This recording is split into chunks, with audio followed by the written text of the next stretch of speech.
orar em nome de Jesus.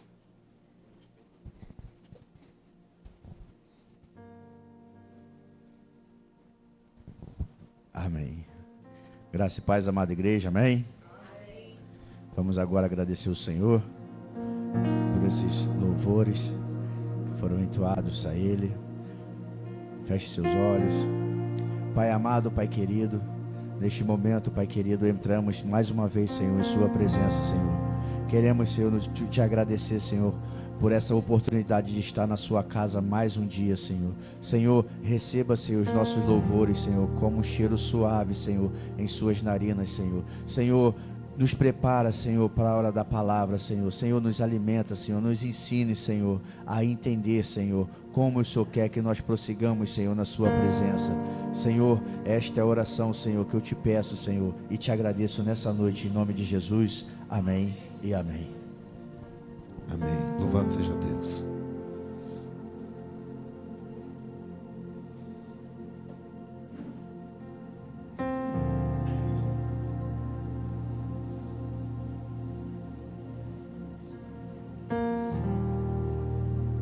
Abra sua Bíblia em Eclesiastes, capítulo de número 5.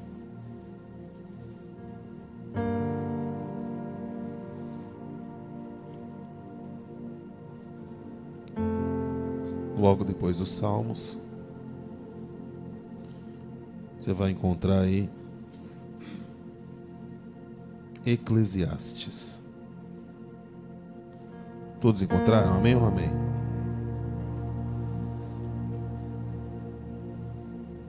Ficou melhor de ouvir agora, irmãos? Mais tranquilo para ouvir? Eclesiastes, capítulo de número 5.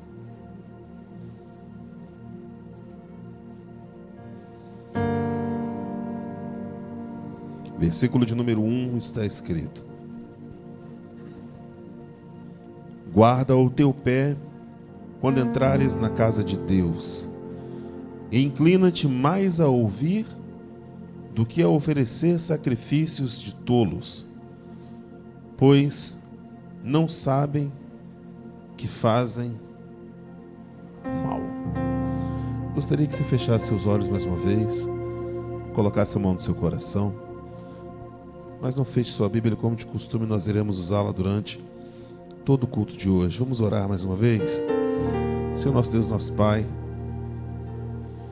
gostaria, Deus, de te agradecer por tudo, Deus.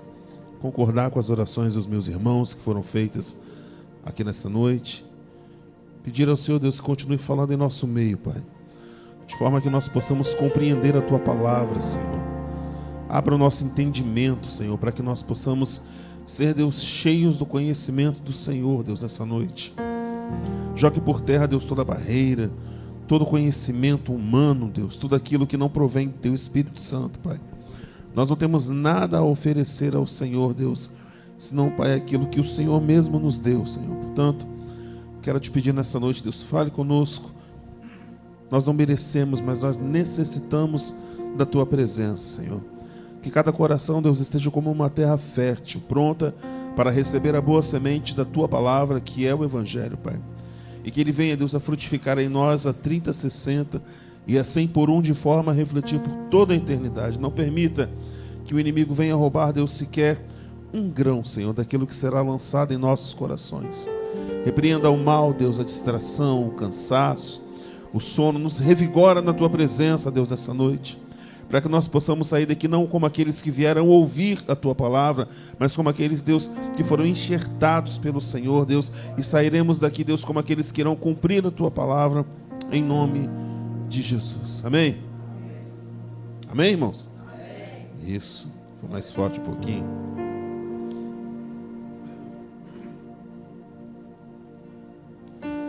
Quando nós lemos acerca do Eclesiastes, de tudo que está escrito, das lições que nos foram ensinadas ali, aliás, foram deixadas na Bíblia, né? E passadas de milênios e milênios, até que chega ao nosso conhecimento. Nós tiramos muitas lições dele, muitas mesmo. Se você quiser ler um livro rápido na Bíblia, leia o Eclesiastes, que é pequenininho, né? Dá para você ler rapidinho, sentou assim, leu, acabou. Uma das lições que mais me chama a atenção no texto que nós vamos falar é justamente talvez uma daquelas que nós menos prestemos atenção. Quando nós vamos a um fórum, por exemplo, você não pode entrar no fórum vestido de qualquer jeito. Pode? Por quê? Porque é proibido. Simples assim. Numa escola hoje em dia, acho que você não pode usar mais shorts para poder entrar, não é? O homem com camiseta regata, não pode mais, né? Tem uma base para poder fazer isso. Quando nós chegamos na igreja, nesse prédio que nós estamos aqui, daquilo que nós chamamos de a casa de Deus, antigamente, quando havia, antes do período do templo, que ainda os hebreus, o povo hebreu ali, eles iam até o tabernáculo, né? Aquilo que era montado no deserto para que eles fossem, havia todo um ritual para que eles se apresentassem diante de Deus. Lembrando que havia um arraial ao redor do tabernáculo ali, da tenda. Entrando na tenda, tinha um altar da propiciação, tinha um monte de coisa ali dentro. Passando os véis que levavam até onde estava a Arca da Aliança, que ficava num espaço separado por uma cortina, onde uma vez por ano apenas o sumo sacerdote poderia entrar ali para fazer o sacrifício de expiação pelo pecado do povo. Isso era feito uma vez por ano apenas. Ele tinha que se lavar, se purificar, usar as vestes sacerdotais impecáveis. Um dia eu vim pregar aqui, eu estava com a etiqueta pendurada na roupa, não foi? Eu sou meio desligado dessas coisas. Para trás, né? Mas naquela época os sacerdotes, eles tinham pedras preciosas penduradas no seu peito. Tudo neles era extremamente muito delicado e muito bem feito. Hoje, quando nós vamos à casa de Deus, dificilmente nós paramos para pensar a respeito disso. Parece uma coisa meio estranha, eu nem devia falar isso. Mas quando eu venho na igreja, até a cueca que eu vou colocar, eu pergunto a Deus se é da vontade dele que usa aquela cueca. É verdade. É verdade. Nem Cristo sabia disso. Porque se apresentar diante de Deus, Walter, é diferente de nós nos apresentarmos diante dos homens. Porque assim como o profeta Samuel, esteve ali na casa de Jessé e ele viu homens que tinham a postura de um rei, aparentavam ser um rei. A Bíblia diz que Deus fala com ele, que Deus não vê como o homem vê. Deus não vê a nossa aparência apenas. Ele nos vê por dentro. Então, quando nós vamos à casa de Deus, quando nós chegamos na casa de Deus, eu tenho uma dificuldade muito grande com isso. Porque eu vim de uma escola muito mais intensa. Então, quando nós nos reunimos aqui, Pai do Senhor, cumprimento o outro, tira o seu momento e ore. Fale com Deus. Mas às vezes dá para a gente ouvir da rua, né? Conversando de todos os assuntos possíveis, menos a respeito daquilo que deveria importar. Meu irmão, como é que você está? Senti sua falta no culto passado. Como é que está fulano? Como é que está o esposo, o marido, os filhos? Sabe? Se fosse pelo menos isso.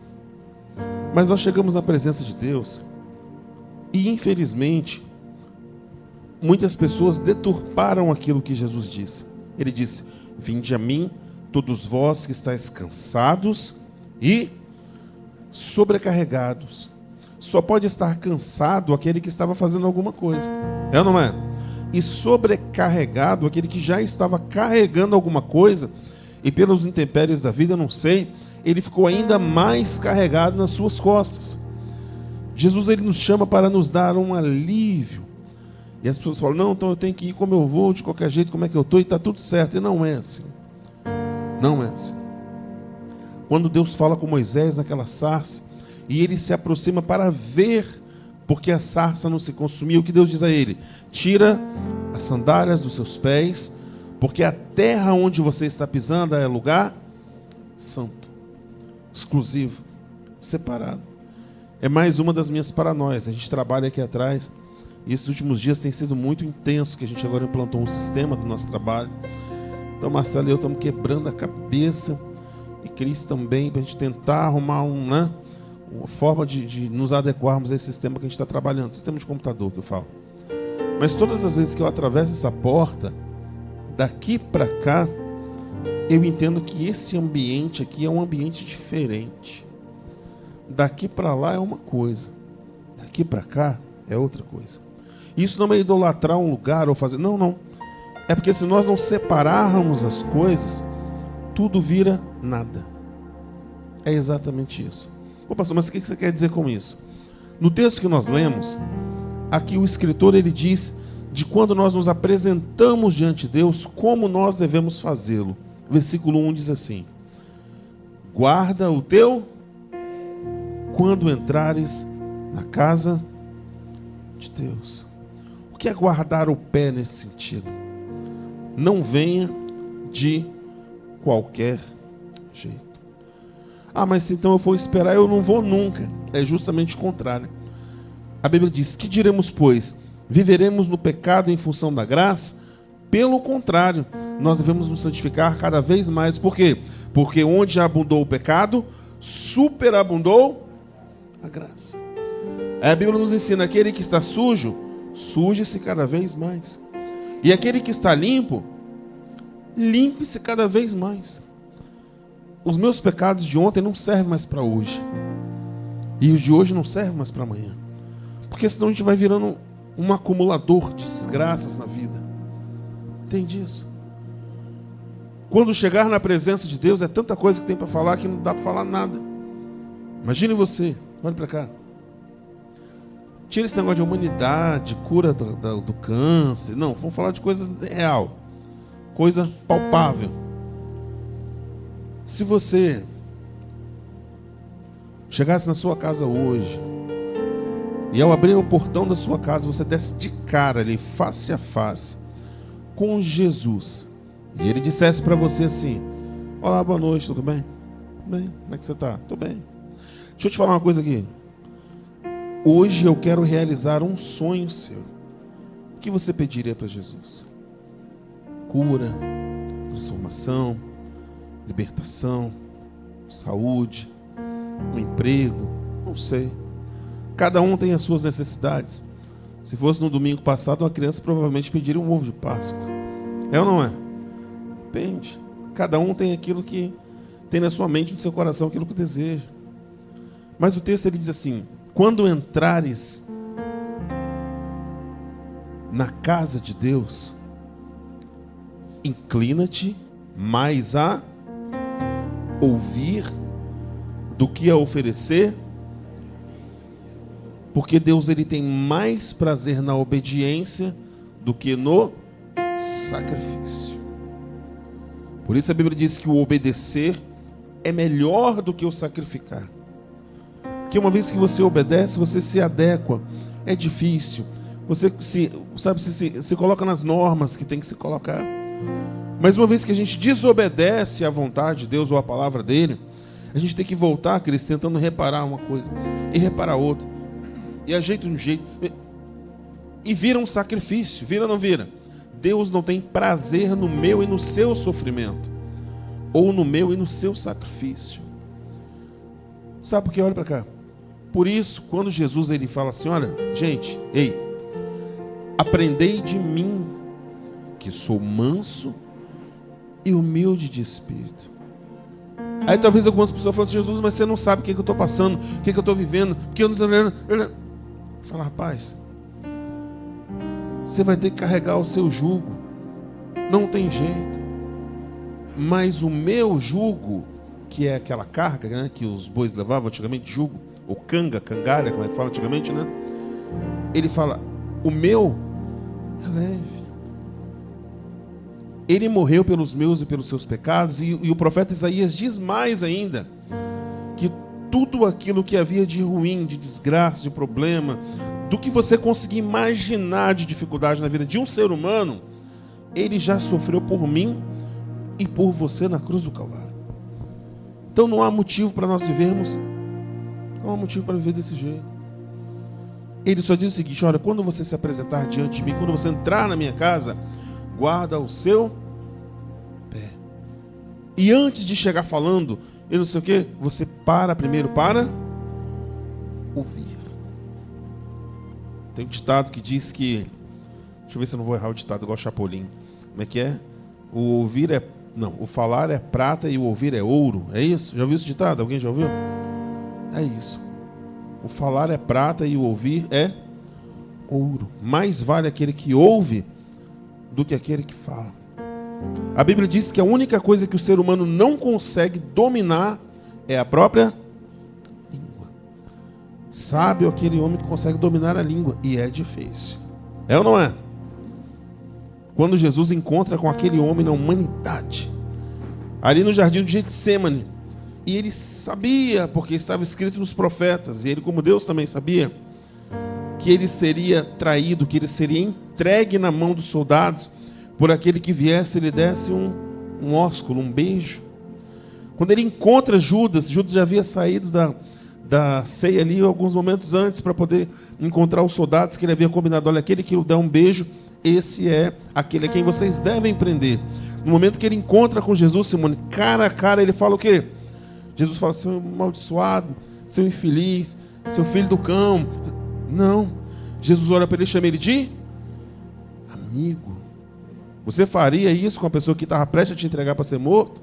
Sim ou não? É difícil. A mãe está rindo ali. Por isso ele diz, quis aprendei de mim, que sou manso e humilde de espírito. É fácil? É claro que não. Mas o exemplo é esse. Aí ele continua dizendo aqui, ó, verso 1 ainda, parte B. Pois não sabem que fazem mal esses tolos que preferem oferecer sacrifício. Verso 2 diz assim: não te precipiteis com a tua boca, nem o teu coração se apresse a pronunciar palavra alguma diante. O coração fala, gente. Sim ou não? Esse coração tem boca?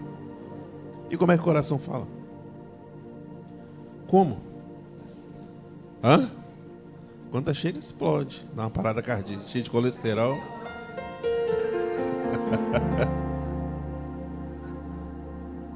Sabe como é que seu coração fala, de fato? Em tudo aquilo que é você. A Bíblia diz que um coração alegre, ele formoseia o rosto. Jesus nos ensina sobre tudo que se deve guardar, guarda o teu, porque dele procedem as saídas da vida. A Bíblia diz que a boca fala daquilo que está cheio, coração. Não dá para você ser um coração todo, mas na verdade nós somos. O coração, na verdade, ele representa a nossa alma, o centro da nossa psique, da nossa razão, daquilo que muitas vezes a gente fala, peraí, mas eu estou sentindo algo, mas estou pensando outra coisa. Parece uma guerra dentro da gente, não é? Você sente uma coisa e pensa outra diferente. Talvez Jesus tenha olhado para Judas naquele momento e pensado um monte de coisa. Mas ele disse o quê? Amigo. Que ele era hipócrita? Não. Porque o coração dele era um coração curado. Entendeu? Era um coração amável. Era um coração dócil. Esse era Jesus. Ele continua dizendo aqui no verso 2: não te precipites com a tua boca, nem o teu coração se apresse em pronunciar palavra alguma diante de Deus, porque Deus está nos céus e tu estás sobre a terra, pelo que sejam poucas as tuas palavras.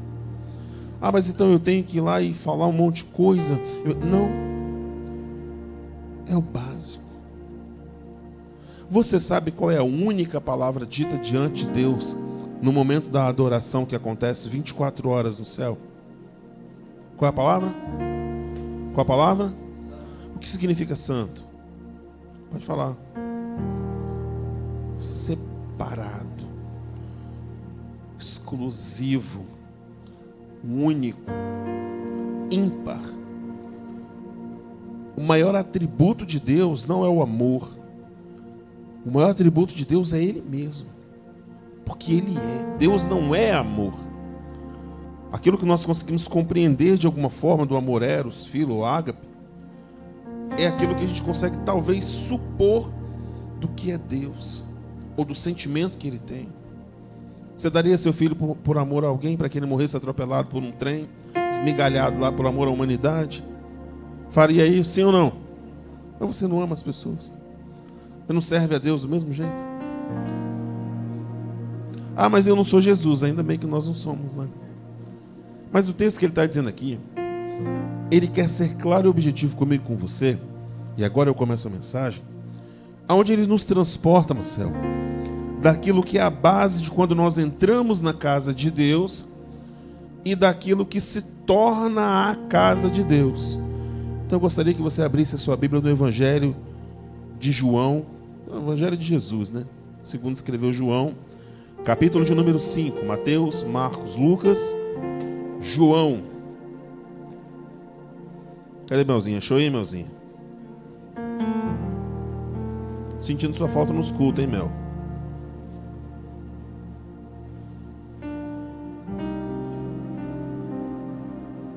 Todo mundo achou?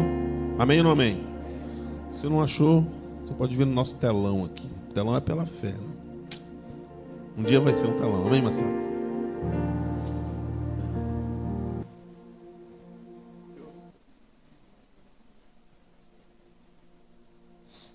Todos encontraram? Amém ou não amém?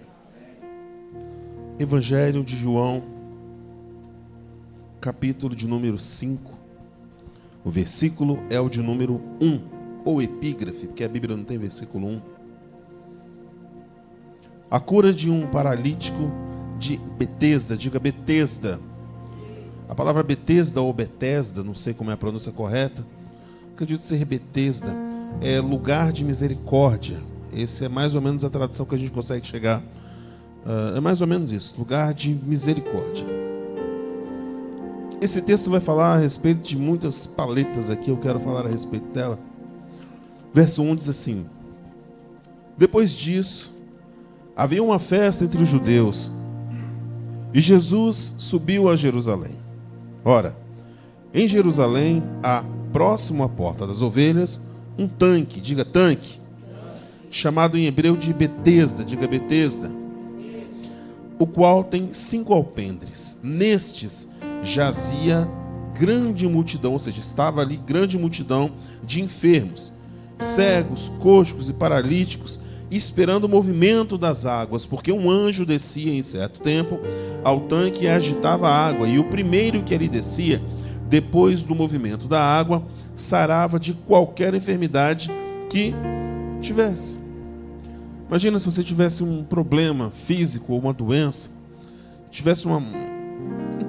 Antigamente tinha na Barra ali na pracinha um chafariz. Quem lembra disso? Lembra? Tinha um chafariz ali. Mas todo mundo já viu o chafariz, né? Já pensou se você morasse num lugar, ou fosse aqui na Barra, que quando a água se agitasse, a primeira pessoa que pulasse ali dentro seria curado de qualquer enfermidade, de qualquer doença? Você iria para esse lugar, sim ou não? Seja honesto. Simone já disse que sim. Quem mais? Pode falar. Cris, eu levava ela para lá. Quem mais? Pode falar aí.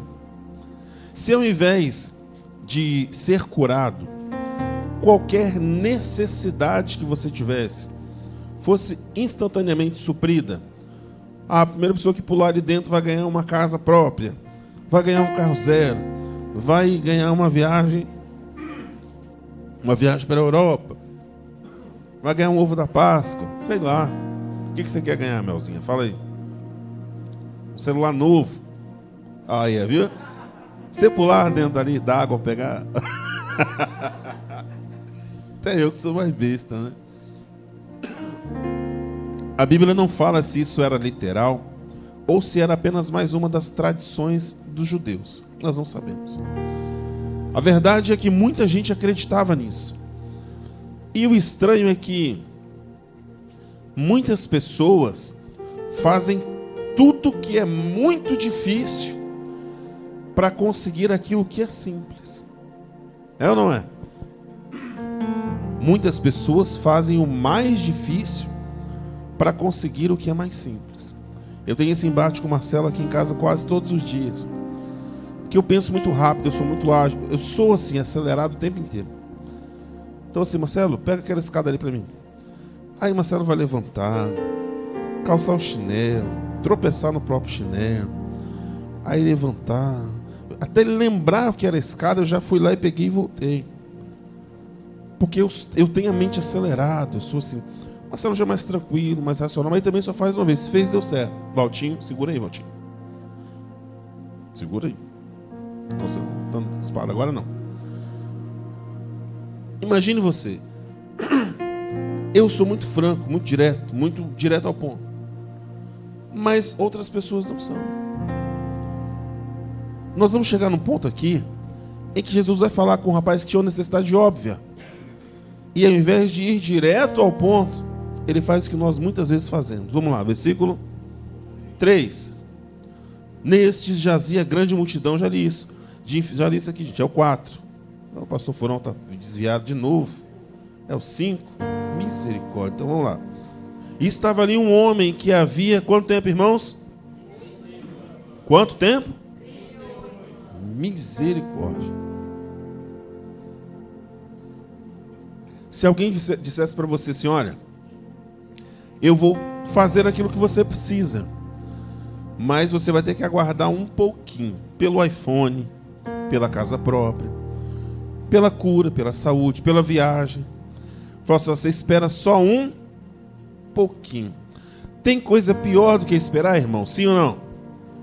Esperar é terrível. Por isso o salmista diz, eu esperei só no Senhor mesmo.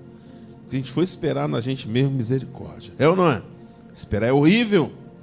Você quer ver naquela hora que você vai no hospital, que a mulher entra lá para dar uma injeção, nossa, aquilo, parece que não vai passar nunca. Quando passa o álcool, a alma sai do corpo, assim já. Não é?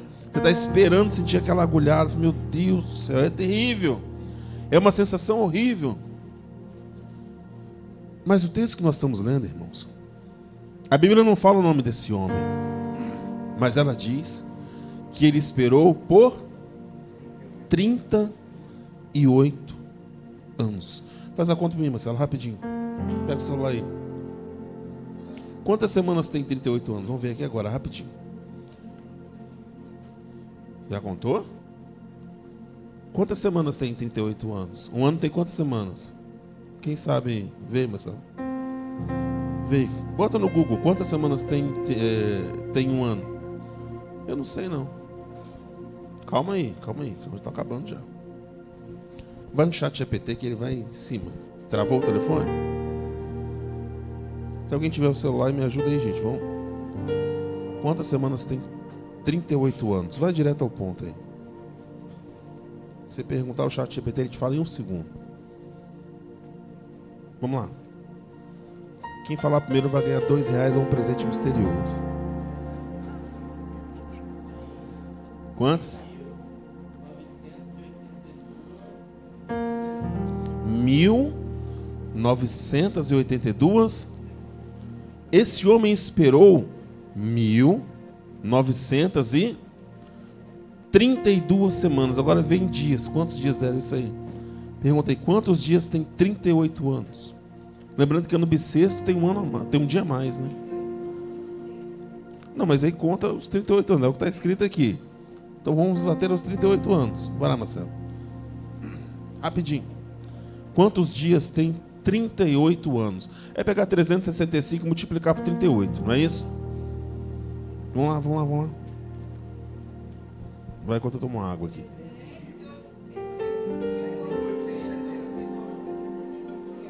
13.879. Não, são só dias. Você esperaria esse tempo todo por uma bênção? Sim ou não? Amém, irmãos? Olha para cá. Você esperaria, Melzinha, 13.000 dias para poder ganhar o seu iPhone? Por que não? São só quantas semanas? 1.100 e poucas semanas só. São só 38 anos. Você tem quantos anos? 11. 38 mais 11 vai dar 49. Quando você tiver com 49 anos.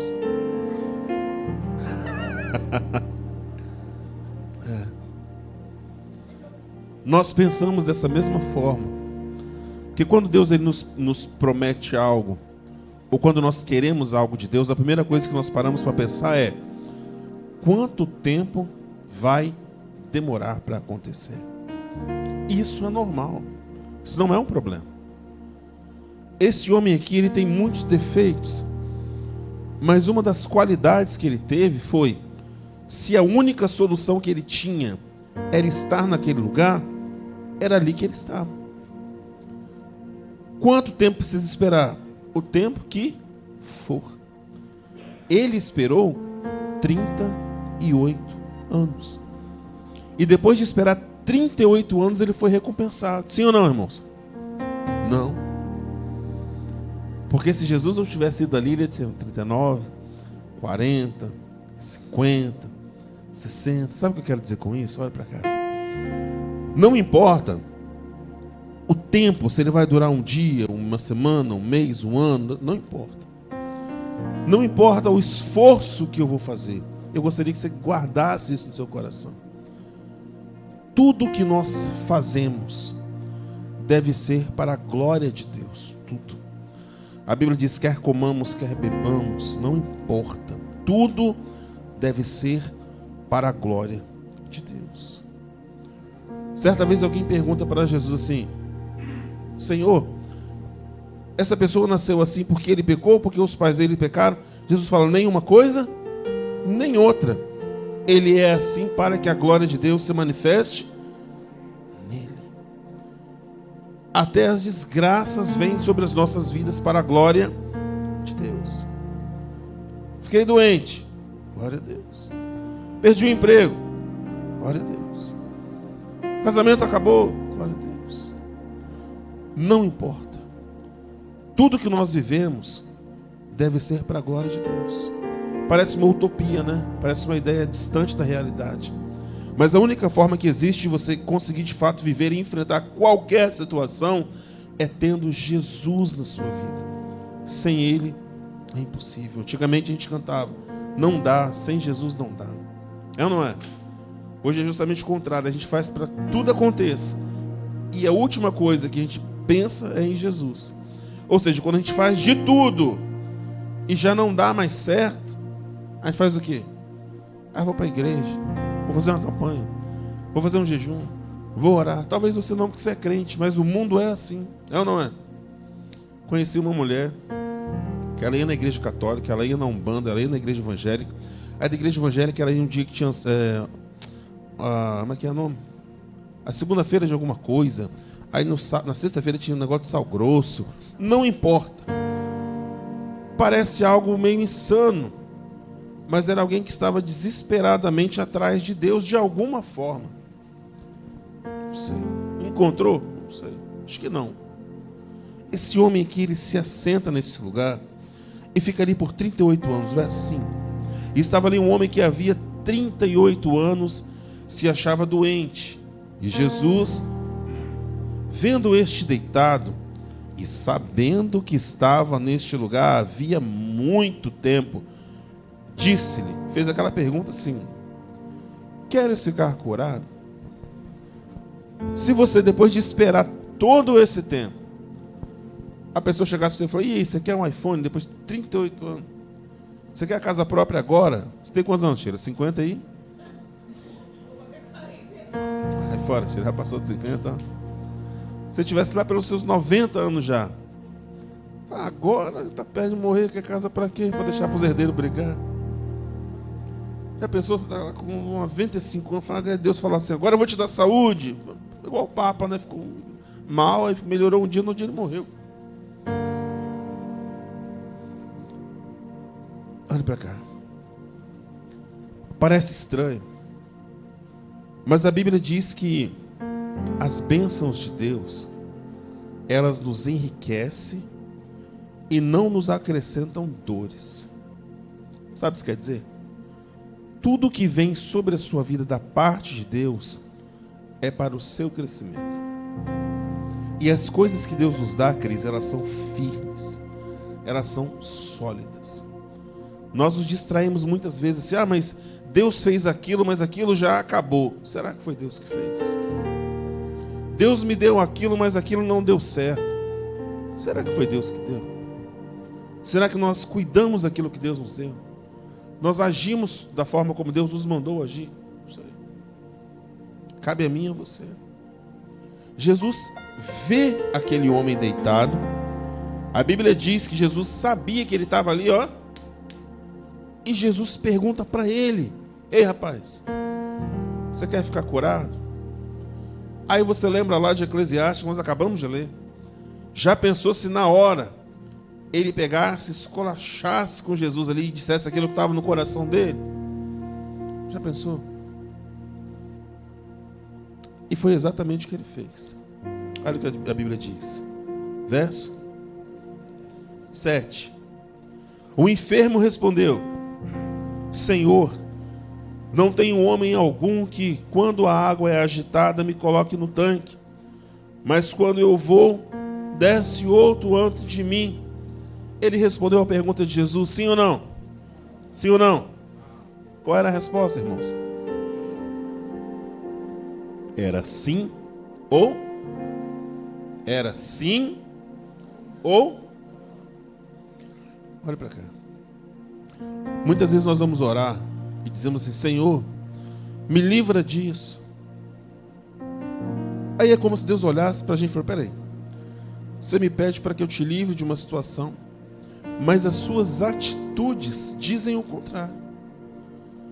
Você vai com os seus pés atrás daquilo que você está me pedindo para te livrar. Senhor, me dá isso. Aí, mas eu já te dei aquilo e você não cuidou. Porque quem é fiel no pouco, a Bíblia diz que Deus sobre o muito o colocará. Não é o que está escrito? Sim ou não? Entende isso? Jesus fala: rapaz, você quer ficar curado? Ah, Senhor, estou aqui tem tanto tempo. E aí quando a água é agitada ali, eu até vou me arrastando de alguma forma para ali, mas antes de eu chegar lá, vem alguém e vai na minha frente. Eu não tenho amigos, não tem ninguém que me ajude. Tem nada que eu odeie mais do que reclamação. Eu sempre falo isso. Nossa, Deus, você quer me tirar do sério e começa a reclamar perto de mim. Porque reclamar não resolve nada. É ou não é? Não resolve nada. Quem reclama e faz pirraça é a criança, gente. É ou não é? Porque eles não sabem se expressar devidamente. A pergunta é: por que adulto barbado ou crente velho faz essas coisas? Por quê? Hã? Por quê? Fala aí. Por quê? Fala aí. Por quê? Porque é exatamente aquilo que o apóstolo Paulo disse: vocês que já deveriam estar ensinando, eu tenho que tratar vocês como crianças com leite espiritual. Não é o que Paulo disse? Sim ou não? Exatamente por isso. Vocês que eram para estar dando um exemplo, crescendo, fazendo, ganhando almas, pregando o evangelho, a gente tem que estar atrás de fulano, vamos embora. Fulano, cara. Será que vão ser 38 anos? Eu não tenho, já falei, eu estou fora. Quantos anos eu tenho? 41, né? Ó, estou fora. Não conte comigo para isso. Sabe por quê? Porque Deus, ele já fez tudo o que tinha que fazer por nós. Ele já nos capacitou. Ele nos deu todas as ferramentas. E agora? Mateus 16. Ide. Vai. Pega o que você tem e vai. Aqueles 12 homens, depois que Judas morreu, eles colocaram, elegeram o outro lá. Eles não deram a sua casa, o seu dinheiro, os seus dons e talentos. Eles deram as suas vidas. Todos os apóstolos, com exceção de João, todos eles foram assassinados. Todos eles. Juntaram dinheiro na terra? Nenhum real. Deixaram propriedades? Não. Nada. Eles deram a sua vida, que é o que eles tinham de mais precioso para oferecer. Eles abrem mão de tudo na terra para poder morrer por Cristo. Nós só vamos entender para que nós existimos quando nós verdadeiramente aceitarmos para aquilo que Deus nos chamou para fazer na vida, na terra, melhor dizendo. Vamos lá. Verso 8. É isso? Jesus disse-lhe: levanta-te, toma tua cama e... Peraí. Levanta-te, toma a tua cama e anda. Ele estava deitado ali, ó. Jesus foi lá, pegou ele pelo braço e levantou. Sim ou não? Por quê? Hã? Por que, Cris? Porque tinha perna. Juntaram os 12 discípulos e falaram, não, vamos juntar aqui as coisinhas dele, os trapinhos dele, vamos ajudar. Foi isso que eles fizeram, sim ou não?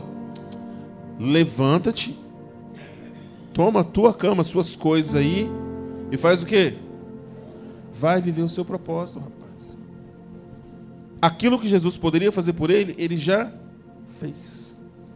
E é exatamente o que ele fez por mim e por você. Ai, Deus, mas eu queria tanto uma palavra, ele já te deu a palavra que você precisava, ó. Muito tempo. Ah, mas eu não sei. Sabe. Sabe. Todos nós sabemos. A questão agora é exatamente aqui, ó, verso 6. Finalzinho do verso 6. Queres ficar são? Ou seja, você quer de fato resolver os seus problemas? Eu gostaria que você fechasse seus olhos por um momento.